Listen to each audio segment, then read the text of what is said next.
শোনো, নাম লেখাবার পরে এখানে কি কি আঁকছো বলো তো, এটা দ্রুত। ঘর আঁকছি, ঘর আঁকছো, গাছ আঁকছি, গাছ, রাস্তা আঁকছি, রাস্তা, ঘাস, তারপর ঘাস, ফুল, ফুল, তারপরে পাতা, পাতা, মেঘ, সূর্য, সূর্য। মেঘ মেঘ আকাশ। আচ্ছা, অনেক সুন্দর হয়েছে, অনেক সুন্দর বাবা, অনেক সুন্দর হয়েছে। তাহলে দেখি, এটা তুমি আঁকছো না? হুম। তোমার নাম কি?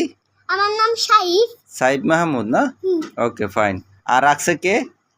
আর আর তোমার সাথে প্রতিযোগিতা করছে কেটা? আম্মু।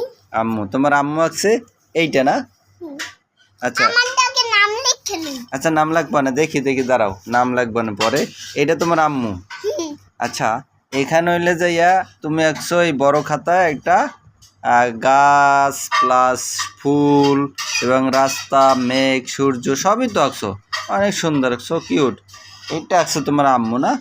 আচ্ছা, তোমার আম্মুরটা দেখি, তোমার আম্মু কি কি আঁকছে বলো তো? শাপলা আঁকছে না? হুম। একটা নৌকা নৌকা আঁকছে, আর কি আঁকছে? ঘর, ঘর, গাছ, পাতা, পাতা, তারপরে সূর্য হয় নাই, ভালো হয় নাই না? হুম, তাহলে দেখো, তোমার সূর্য তো কত সুন্দর, এই যে তোমার সূর্য অনেক সুন্দর, তোমার আম্মুরটাও সূর্য মেঘ বলে কালো করে, তোমার মেঘ বলে সাদা। আচ্ছা, এখানে দর্শক আছে, আসলে কার কোনটা ভালো হয়েছে, আসলে দর্শক এখানে মার্কস দিবে তোমাদের, দেখা যাক কে জিতে।